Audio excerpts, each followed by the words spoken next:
मेरा नाम है सुमित सिंह। आज की इस वीडियो में हम लोग चक्रवृद्धि ब्याज को पढ़ेंगे, जो पूरा आर एस अग्रवाल बुक का सॉल्यूशन होगा। दोस्तों, चक्रवृद्धि ब्याज को बनाने से पहले थोड़ा सा इसके बेसिक को जान लेते हैं। साधारण ब्याज में क्या होता है दोस्तों कि ब्याज जो है वो हमेशा मूलधन पर लगता है, लेकिन चक्रवृद्धि ब्याज में क्या होता है कि ब्याज मूलधन पर तो लगता ही है, लेकिन ब्याज पर भी ब्याज लगता है। ठीक है, एग्जाम्पल के तौर पे दोस्तों हम लोग समझ सकते हैं। मान लीजिए कि मैं अगर आज साधारण ब्याज के तौर पे बैंक से 100 रुपये उधार लेता हूँ। साधारण ब्याज के तौर पे बैंक से 100 रुपये उधार लेता हूँ, और बैंक इसी समय क्या करता है, रेट ऑफ इंटरेस्ट जो है वो फिक्स कर देता है कि 10% है, और टाइम है कि 2 साल के लिए मैं उधार लेता हूँ। तो पहले साल क्या होगा, 100 रुपये पे 10% ब्याज जुटेगा, यानी कि मुझे अगले साल क्या देना होगा, 110 रुपये देना होगा। अगर मैंने इस 110 रुपये को एक साल में नहीं चुकाया तो फिर दूसरे साल क्या होगा, फिर से 100 पे 10% रेट जुड़ेगा, यानी कि 10 रुपये जुड़ेगा। 110 और 10 कितना हो गया, मुझे 120 रुपये चुकाना पड़ेगा 2 साल के अंत में। ठीक है, बात करें चक्रवृद्धि ब्याज में, तो क्या होता है, 100 रुपये इसमें भी मैं एग्जाम्पल के तौर पे लेता हूँ।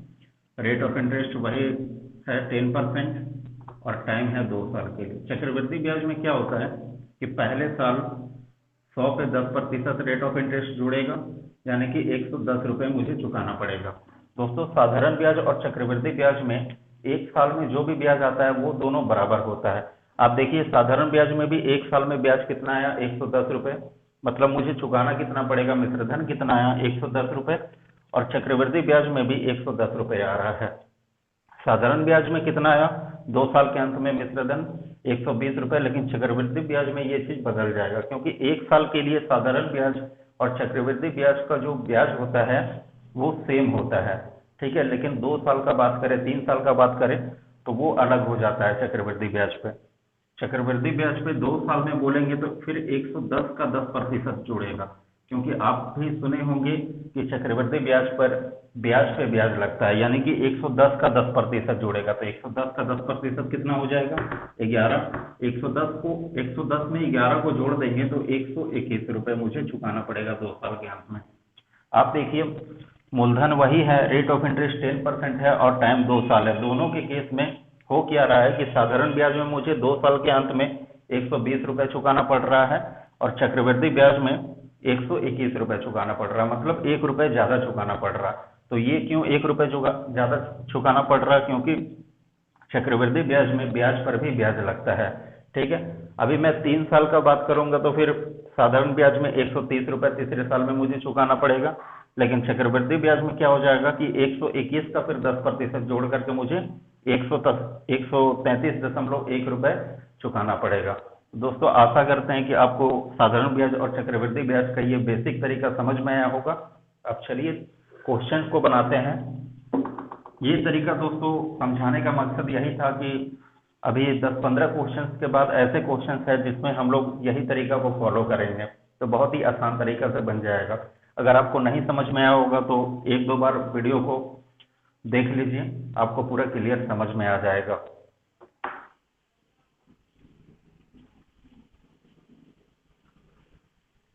फर्स्ट नंबर क्वेश्चन में बोला गया है, देखते हैं फर्स्ट नंबर क्वेश्चन में बोला गया है 45,000 पर 15% वार्षिक दर से 2 वर्ष के अंत में कितना चक्रवृद्धि ब्याज अर्जित होगा। देखिए दोस्तों, प्रिंसिपल है 45,000, रेट ऑफ इंटरेस्ट है 15%, और टाइम है 2 साल का। आपको इसमें बताना है कि इसका चक्रवृद्धि ब्याज या फिर कंपाउंड इंटरेस्ट कितना होगा। देखिए दोस्तों, चक्रवृद्धि ब्याज को निकालने का बहुत सारा तरीका होता है, लेकिन मैं उसी तरीका को बताऊंगा जो सबसे आसान है, और आपको भी सबसे आसान लगेगा यही तरीका।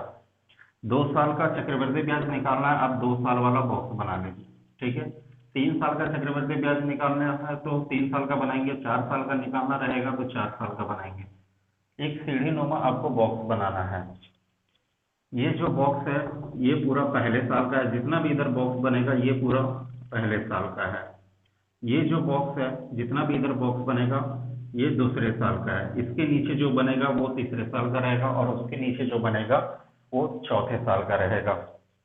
सबसे पहले क्या करना है, पहले साल में ब्याज देना है तो 45,000 का 15% निकाल करके इस बॉक्स में लिखेंगे। 45,000 का 15% निकालना है। आप सबसे पहले देखिए कि 45,000 का 10% कितना होता है। एक जीरो को छिपाएंगे तो 4500 होता है, और 45,000 का 5% कितना हो जाएगा, तो 10% 4500 है, तो 4500 का आधा 5% होगा, तो 2 से डिवाइड कर देंगे तो 2 दूना 4, 2 दूना 4, 2 पचे 10, 0, 22 50, जोड़ देंगे तो ये पूरा 15% का वैल्यू आ जाएगा। 0 5 7 6, 6,750 45,000 का 15% आ गया। 6,750 को पहले साल में लिख देंगे क्योंकि पहले साल का ब्याज है ये। दूसरे साल में भी 6,750 ही लगेगा, और दूसरे साल के अंत में क्या होगा, चक्रवृद्धि ब्याज लगेगा, यानी कि ब्याज पर भी ब्याज लगेगा। तो 6,750 का भी 15% निकाल करके यहाँ पे हम लोग लिखेंगे। 6,750 का 15% निकालने से पहले 10% निकालेंगे। एक जीरो को छिपाएंगे तो 675 हो जाएगा 10%, 10% हो जाएगा 675। 5% का बात करें तो 675 का आधा कर देंगे तो 2 तिया 6, 2 तिया 6, 2 सत्ते 14, 2 पचे 10, जोड़ देंगे तो ये पूरा 15% का वैल्यू हो जाएगा। 0.5, 7 5 12 का 2, हाथ से लगा 1, 7 3 10, 1 11 का 1, हाथ से लगा 1, 6 3 9 और 1 10, 1012.5, 6,750 का 15% आ गया। 1012.5 को यहाँ पे लिख देंगे क्योंकि ये ब्याज पर भी ब्याज लग रहा है। ठीक है, देखिए दोस्तों, एक और कॉन्सेप्ट है कि ये जो लाइनिंग है, ये जो सीधा वाला लाइनिंग है, ये पूरा साधारण ब्याज का है, और ये जो लाइन बनेगा, इधर जितना लाइन बनेगा या फिर इधर जितना बॉक्स बनेगा, वो साधारण ब्याज और चक्रवृद्धि ब्याज का अंतर वाला बॉक्स बनेगा। बहुत सारे क्वेश्चन में ऐसा पूछा जाता है कि 45,000 प्रिंसिपल है, रेट ऑफ इंटरेस्ट 15% है, टाइम है 2 साल का, तो चक्रवृद्धि ब्याज और साधारण ब्याज का अंतर कितना होगा। तो उस केस में आप 1012.5 डायरेक्ट आंसर दे सकते हैं। ठीक है, और सबको जोड़ देंगे तो ये पूरा चक्रवृद्धि ब्याज आ जाएगा। ठीक है, सबको जोड़ देंगे तो पूरा चक्रवृद्धि ब्याज आ जाएगा। आप यहाँ पर देखिए 6,000 और 6,000 हो गया 12,750 और 750 हो गया 1,500, यानी कि इस बॉक्स को जोड़ें तो आ रहा है 13,500, और इसको जोड़ देंगे तो 1,012.5, जोड़ देंगे तो 0.5 2 1 5 4 और 1, 14,512.5 आपका चक्रवृद्धि ब्याज आ गया, यानी कि इस क्वेश्चन का आंसर आ गया।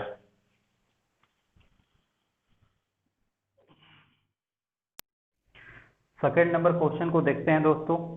सेकंड नंबर क्वेश्चन में बोला गया है 10,000 का 3 वर्ष का चक्रवृद्धि ब्याज कितना होगा जबकि ब्याज की दर प्रथम वर्ष 4%, द्वितीय वर्ष 5% तथा तृतीय वर्ष 6% हो। देखिए सेकंड नंबर क्वेश्चन में प्रिंसिपल दे रखा है 10,000, टाइम है 3 साल का, रेट ऑफ इंटरेस्ट के बारे में बोला गया है कि पहले साल 4% रहेगा, दूसरा साल 5% रहेगा, और तीसरे साल में 6% रहेगा। आपको इसका चक्रवृद्धि ब्याज निकालना है। 3 साल के लिए चक्रवृद्धि ब्याज निकालना है तो 3 साल वाला बॉक्स को बनाएंगे। 3 साल वाला बॉक्स को बनाएंगे, कैसे बनेगा, तो पहले 3 बॉक्स बनाएंगे, 3 के बाद फिर 2 बॉक्स बनाएंगे, और 2 के बाद फिर 1 बॉक्स बनाएंगे। ये जो बॉक्स है ये पहले साल का है, पहले साल में रेट ऑफ इंटरेस्ट कितना है 4%। ये पूरा बॉक्स दूसरे साल का है, दूसरे साल में रेट ऑफ इंटरेस्ट कितना है 5%, और यहाँ पे जितना भी बॉक्स बना है ये तीसरे साल का बॉक्स है, तीसरे साल में रेट ऑफ इंटरेस्ट कितना है 6%। आपको सबसे पहले 10,000 का 4% निकाल करके इस बॉक्स में लिखना है। 10,000 का 4% निकालेंगे तो होता है 400, फिर 10,000 का 5% निकालेंगे तो होता है 500, और फिर 10,000 का 6% निकालेंगे तो होता है 600। अभी आपको दूसरे साल में ब्याज देना है तो पहले साल वाले ब्याज पर भी ब्याज लगेगा, क्योंकि चक्रवृद्धि ब्याज पर आपको मालूम है कि ब्याज पर भी ब्याज लगता है। यहाँ पर हम लोग पहले साल में 400 ब्याज दिए थे तो दूसरे साल में 400 का भी ब्याज लगेगा, लेकिन 400 का 4% लगेगा या फिर 400 का 5% लगेगा। तो आप देखिए दूसरे साल में ब्याज को देना है दूसरे साल में रेट ऑफ इंटरेस्ट कितना है 5%, तो 400 का 5% निकाल करके इसमें लिखेंगे। 400 का 5% कितना होता है 20 हो जाएगा। तीसरे साल में क्या देखेंगे कि इससे पहले जितना भी ब्याज दिए हैं उन सबको जोड़ेंगे और उस पर ब्याज लगाएंगे, यानी कि 500 और 400 कितना हो गया 900, और 900 का ब्याज लगाएंगे तीसरे साल में। किस दर पर, तो 6% पर, क्योंकि तीसरे साल में ब्याज की दर कितनी है 6% है। तो 900 का 6% निकालेंगे तो आ जाएगा 54। और तीसरे साल के अंतिम में देखेंगे कि जस्ट पहले कितना ब्याज दिए थे, तो 20 रुपए का ब्याज दिए थे, फिर 20 का 6% निकाल करके यहाँ पे लिखेंगे। तो 20 का 6% निकालेंगे तो कितना हो जाएगा 1.2। सबको जोड़ देंगे तो आपका चक्रवृद्धि ब्याज आ जाएगा। 6 5 11 4 1500, 1500 इधर 74 75.2, यानी कि 1575.2 आपका आंसर आ गया। अब आगे बढ़ते हैं, तीसरे क्वेश्चन को देखेंगे।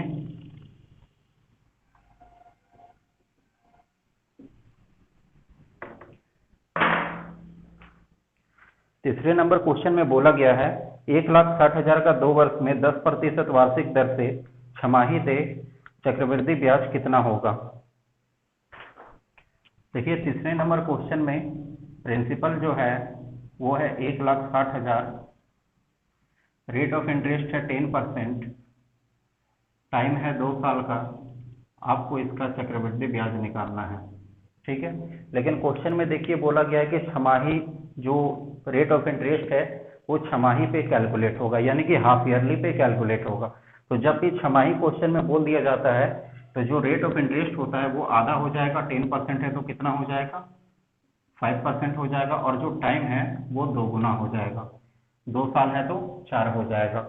टाइम देखिए 4 साल नहीं होगा, ये 2 साल ही रहेगा। ठीक है, 4 साल नहीं बोल सकते हैं, केवल चक्रवृद्धि ब्याज जो है वो 4 बार काउंट होगा, क्योंकि 2 साल में 6 महीने 4 बार आते हैं, और 4 बार हम लोग ब्याज को पे करेंगे तो 10% तो नहीं ही पे करेंगे, उसका आधा पे करेंगे, 5% पे करेंगे। तो आपको केवल इतना याद रखना है कि जब भी क्वेश्चन में छमाही बोल दिया जाता है तो रेट ऑफ इंटरेस्ट जो रहता है वो आधा हो जाता है और समय 2 गुना हो जाता है। यहाँ पे 4 बार काउंट करना है चक्रवृद्धि ब्याज को, तो 4 वाला बॉक्स बनाएंगे, 4 साल वाला बॉक्स बनाएंगे। कैसे बनेगा, तो पहले 4 बॉक्स बनाएंगे, 4 के बाद फिर 3 बनेगा, और 3 के बाद फिर 2 बनेगा, और 2 के बाद फिर 1 बनेगा। ठीक है, देखिए 1,60,000 का सबसे पहले आपको 5% निकालना है। 10% कितना हो गया, तो 1 जीरो छिपाएंगे तो 16,000 10% हो गया। 16,000 10% हो गया तो 16,000 का आधा 5% होगा, 16,000 का आधा हो गया 8,000। पहले साल 8,000 लगेगा ब्याज, दूसरे साल भी 8,000 लगेगा, तीसरे साल भी 8,000 लगेगा, और चौथे साल भी 8,000 ही लगेगा। ठीक है, दूसरे साल में ब्याज देंगे तो ब्याज के ऊपर में भी ब्याज देंगे, तो 8,000 का 5% निकालेंगे। 8,000 का 5% कितना हो जाएगा 400। यहाँ पे आप डबल कर सकते हैं, 400 का डबल 800, और 400 का 3 गुना 1200। या फिर आप ये देख सकते हैं कि 8,000 और 8,000 कितना हो गया 16,000। 16,000 का 5% निकालेंगे तो 800 आएगा। या फिर यहाँ पे 1200 कैसे आया, तो 8,000 8,000 8,000, 24,000 का 5% निकालेंगे तो 1200 आएगा। ठीक है, यहाँ पे ब्याज देना है तो इससे जस्ट पहले 400 ब्याज दिए हैं, 400 का 5% निकालेंगे तो कितना आएगा 20। और यहाँ पे क्या करेंगे 800 और 400, 1200 का 5% निकालेंगे। 1200 का 10% 120, तो 5% 60। या फिर 20 का 3 गुना, यहाँ पे 2 गुना करते जाएंगे, यहाँ पे 3 गुना करते जाएंगे। देखिए सबसे आसान तरीका यही है चक्रवृद्धि ब्याज को निकालने का। आपके माइंड पे एक बार ये सब सेट हो गया तो बहुत ही मजा आएगा बनाने में। यहाँ पे क्या करेंगे 20 का 5% निकालेंगे, तो 20 का 5% कितना हो जाएगा 1, बाकी सबको जोड़ देंगे आपका आंसर आ जाएगा। यहाँ पे देखिए 8 चौक 32,000, 32,000, यहाँ पे 1200 और 800 कितना हो गया 2,000, और 400 2400। यहाँ पे 80 और 1 81, जोड़ देंगे सबको 1 8 4 4 3, 34,481 आपका आंसर आ गया।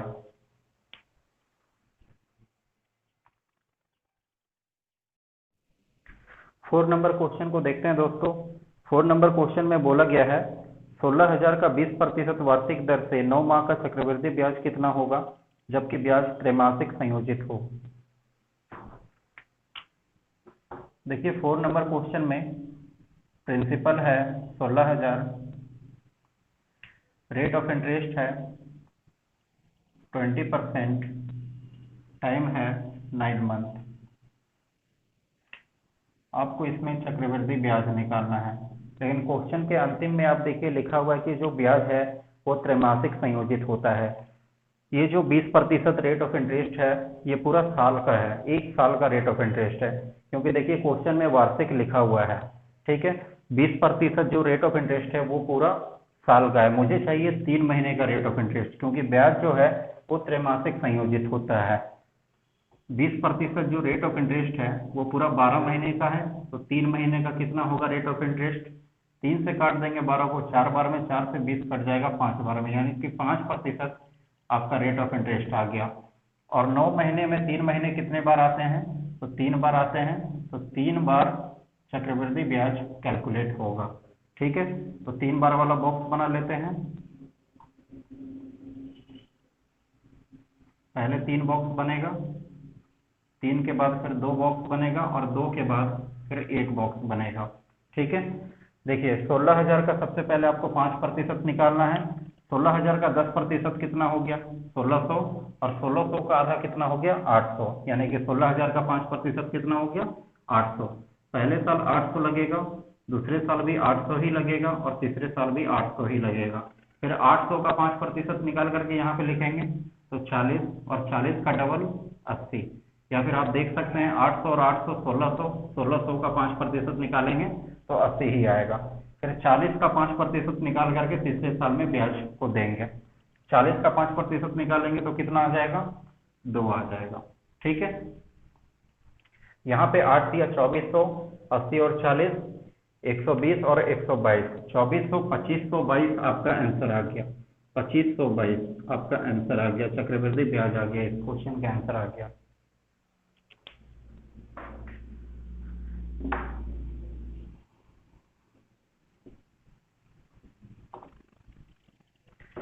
फाइव नंबर क्वेश्चन को देखते हैं।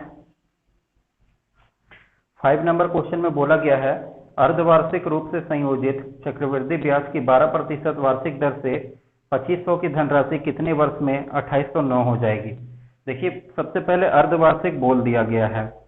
आपको मालूम है कि अर्धवार्षिक में होता क्या है, टाइम जो है वो दोगुना होता है और रेट आधा होता है। ठीक है, सबसे पहले आपको करना क्या है, ऐसे क्वेश्चन में बोला गया है कि 12% वार्षिक दर से ₹2500 की धनराशि कितने वर्ष में 2809 हो जाएगी। मतलब मूलधन रहेगा 2500, लेकिन वो कितने समय में 2809 हो जाएगा। तो सबसे पहले आप इसमें क्या कीजिए, ऐसे क्वेश्चन में रूट चढ़ा दीजिए। ठीक है, रूट चढ़ा दीजिए और उसके बाद देखिए कि ये क्या स्क्वायर रूट है या फिर क्यूब रूट है। तो आपको पता चलेगा कि 2500 जो है वो 50 का स्क्वायर होता है। ठीक है, यानी कि 50 का स्क्वायर होता है 2500, मतलब ये स्क्वायर रूट है। ठीक है, और 2809 जो है वो 53 का स्क्वायर होता है। 53 का स्क्वायर करेंगे तो होता है 2809। मतलब ये पता चला कि जो केवल आपको यही देखना है कि ये जो रूट है वो स्क्वायर रूट है या फिर क्यूब रूट है। ठीक है, तो पता चल गया कि ये जो रूट है वो स्क्वायर रूट है, मतलब 2 साल का बात कर रहा है, 2 साल का। तो ऐसा बात नहीं है कि 2 साल आपका आंसर हो जाएगा, क्योंकि देखिए समय जो है अर्धवार्षिक रूप में दोगुना होता है, तो ये पहले से दोगुना किया हुआ है। तो जब भी अर्धवार्षिक बोल दे और आपका जितना भी आंसर आए उसमें आप 2 से डिवाइड भी कर दीजिए, तो आपका आंसर कितना आ जाएगा 1 साल। मतलब एक्चुअल में 1 साल में 2500 का धनराशि 2809 हो जाएगा।